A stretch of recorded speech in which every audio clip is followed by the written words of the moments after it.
اور سب کو پوچھ لیے، یہ ہمارے دماغ سے نکل جائے اگر ہم سچے نبی کے عاشق ہیں۔ اور دیکھیے آپ گاؤں گاؤں میں کیا ہوتا ہے، گاؤں گاؤں میں دو چھوٹے چھوٹے بچے ہیں، کھیل رہے ہیں۔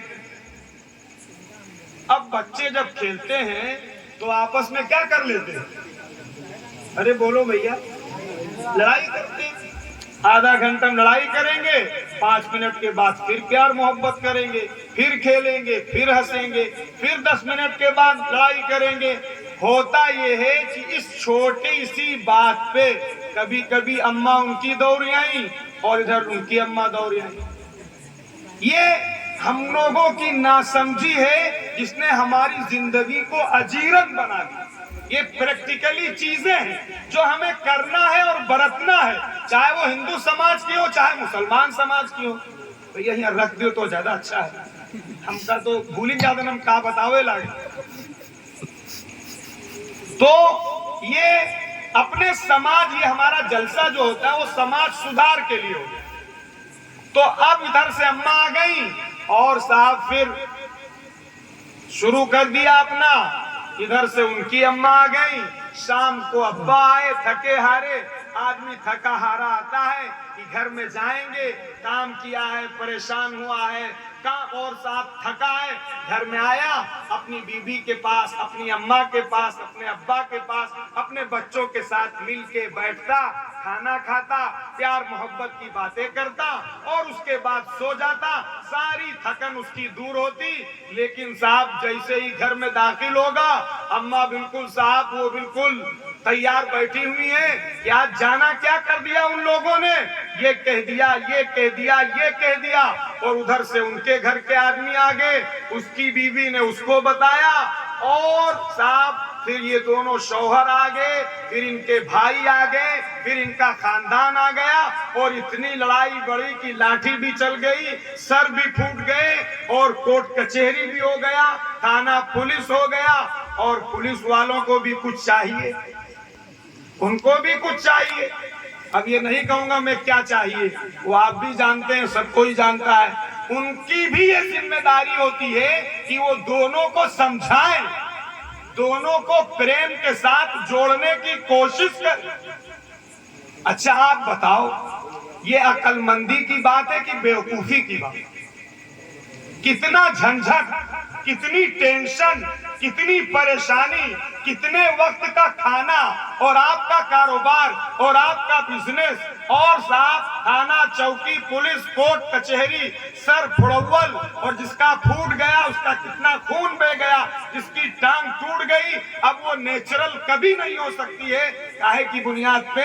صرف ایک بچہ جو لڑائی کیا، جو دن بھر لڑتا ہے، اس کی اس لڑائی پہ ہم اس بچے سے بڑے بیوقوف اور نادان اور جاہل ہوئے کہ نہیں؟ ارے بولیو، ہونا کیا چاہیے؟ ہونا یہ چاہیے کہ بیٹا دیکھو، ہم کو جو عورتیں ہیں ان کی ذمہ داری تھی کہ وہ اپنے بیٹے کو سمجھاتی، دیکھو بیٹا لڑائی نہیں کرتے ہیں، ساتھ میں رہتے ہیں، کھیلتے ہیں، اور جو ہے اس کے بعد اگر کچھ ہوتا ہے تو یہ اپنے بیٹے کو سمجھا دے، وہ اس کے بیٹے کو سمجھا دے، یا یہی اس کے بیٹے کو پیار سے سمجھا دے اور وہ اس کے بیٹے کو پیار سے سمجھا دے اور وہیں دفن کر دے۔ تو نہ شوہر کو ٹینشن، نہ وہ لڑائی، نہ وہ جھگڑا، نہ وہ جھنجھٹ، نہ وہ چوکی، نہ وہ پولیس کی حاضری، اور نہ وہ پولیس کا بار بار آنا اور گھر میں کود کود کے بھاگنا۔ ان ساری نحوستوں سے ہم بچ جاتے کہ نہ بچ جاتے؟ ارے بولو، بچ جاتے؟ اور ہمارے نبی نے یہی سکھایا کہ جو آپ کو ستاتا ہے، جو آپ کو تکلیف پہنچاتا ہے، جو آپ کو ٹارچر کرتا، آپ اس کے لیے دعا دیتے۔ کاہے کے لیے؟ اگر آپ چاہتے، خوب اچھی طرح یاد رکھا جائے، اور اگر آپ چاہتے تو طائف کے سارے لوگوں سے اپنا بدلہ چند سیکنڈ میں لے لیتے، سارے لوگ پیس جاتے، چٹنی بن جاتے، لیکن آپ کو رہتی دنیا تک کے انسانوں کو، مسلمانوں کو نہیں، انسانوں کو یہ سمجھانا تھا کہ دیکھو انسانوں، تکلیف کو برداشت کر لینا، اپنے بھائی کے جو اگر ستاتا ہے تو اسے سہ لینا اور اس کو برداشت کر لینا. اگر تم برداشت کرو گے تو اللہ تعالیٰ کی طرف سے تمہاری محبت اس کے دل میں پیدا کر دی جائے. ارے بولو کرو گے کہ لڑائی کرو گے؟ ارے گاؤں والے سب بولو کیا کرو گے؟ مائیں بہنیں بتائیں کہ یہ کیا کریں گی کہ صاحب وہ پیٹرول چھڑکیں گی آگ میں کہ پانی ڈالیں گی؟ اگر آپ چاہیں یعنی عورتیں چاہیں، عورتوں کا وہ مقام، عورتوں کی وہ عزت اسلام میں دی ہے جسے کسی دین کے اندر نہیں. جانتے ہیں آپ ہمارے آقا صلی اللہ علیہ وسلم جب آئے تو عورت کو شیطان کی جڑ کہا جاتا، روٹ کاز آف ایول کہتے ہیں. اور عورت کو جب باپ مر جاتا تھا تو اس کو میراث میں تقسیم کر لیتے تھے. اور جب بچی پیدا ہوتی تھی، قرآن میں لکھا ہوا ہے جب بچی پیدا ہوتی تھی تو اس بچی کو زندہ زمین میں جا کے گاڑ دیتے. کون گاڑتا تھا؟ ابا جا کے گاڑتے تھے. کاہے کے لیے؟ اپنی شرم سے بچنے کے لیے اور بیٹی کو بوجھ سمجھنے کے لیے. آج ایسا ہے، ہاں ہمارے سماج میں بھی ہے اور ہمارے غیر مسلم بھائیوں کے سماج میں زیادہ ہے، لیکن ہمارے بھی سماج میں ہے. آپ کہو گے کیسے کہہ رہے ہو؟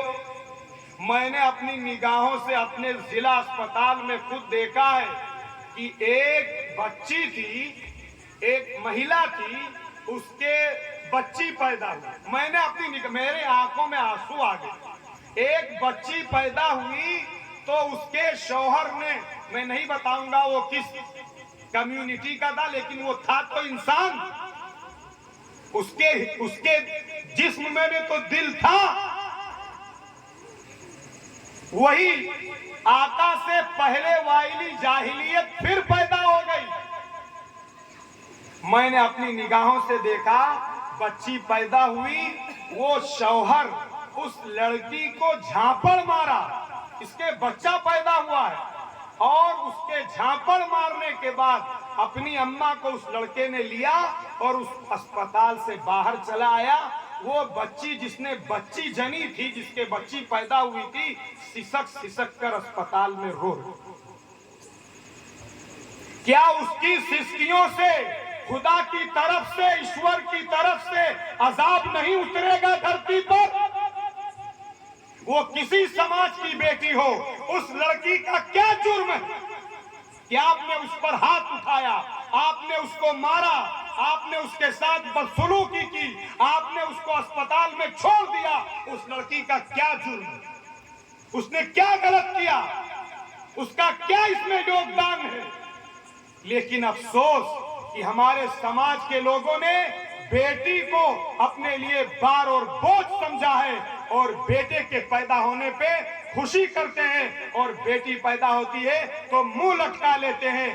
ایسے منہ لٹکانے والے، ان کے اندر اسلام اور اپنے نبی کے ساتھ دور دور تک کوئی محبت اور کوئی تعلق نہیں.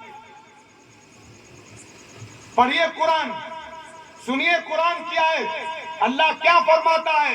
اللہ فرماتا ہے پہلے تو ان کا نقشہ کھینچا،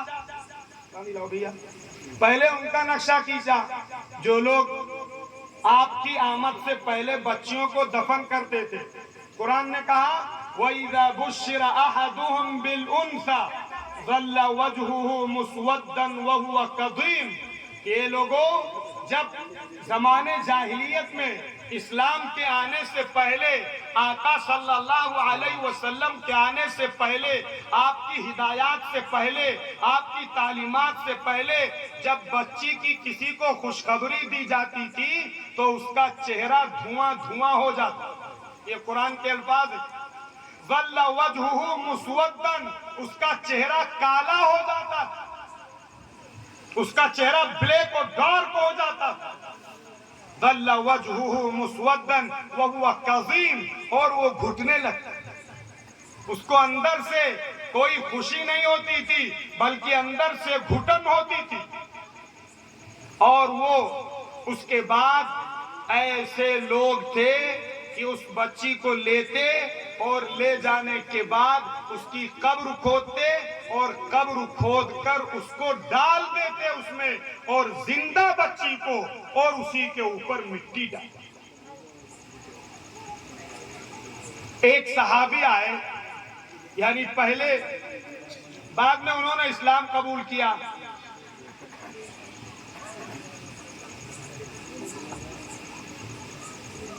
آئے آقا کی خدمت میں. جب ہمارے آقا نے کیا بتایا، سنو دھیان سے مسلمانوں، فرمایا اگر کوئی آدمی کے 3 بچیاں پیدا ہوتی ہیں اور وہ ان کی تربیت کرتا ہے، ان کو پالتا پوستا پروان چڑھاتا ہے اور ان کی خدمت کرتا ہے اور بچوں پر ان کو ترجیح نہیں دیتا ہے، فرمایا کل کو یہی بیٹیاں دوزخ کی آگ سے تمہارے لیے آڑ بن جائیں. کس نے سنایا؟ ہمارے آقا نے سنایا. دوزخ سے تم کو بچا لیں گی یہ بچیاں. اور فرمایا قرآن میں جہاں اللہ نے بیان کیا ہے یَهَبُ لِمَن يَشَاءُ إِنَاثًا، کہ وہ جس کو چاہتا ہے بیٹے دیتا ہے اور جس کو چاہتا ہے بیٹیاں دیتا ہے. آپ قرآن کے 25ویں پارے میں یہ آیت ہے، اللہ نے پہلے تذکرہ بیٹیوں کا کیا. کس کا تذکرہ کیا ہے؟ بیٹیوں کا. کیا کہا؟ اللہ جسے چاہتا ہے بیٹیاں بیٹیاں دیتا ہے. آگے فرمایا اللہ جسے چاہتا ہے بیٹے بیٹے دیتا ہے. اللہ جسے چاہتا ہے فرمایا دونوں دیتا ہے. او یزوجہم ذکرانا و اناثا، بیٹے بھی دیتا ہے بیٹیاں بھی دیتا ہے. آگے فرمایا اللہ جسے چاہتا ہے بانجھ رکھتا ہے.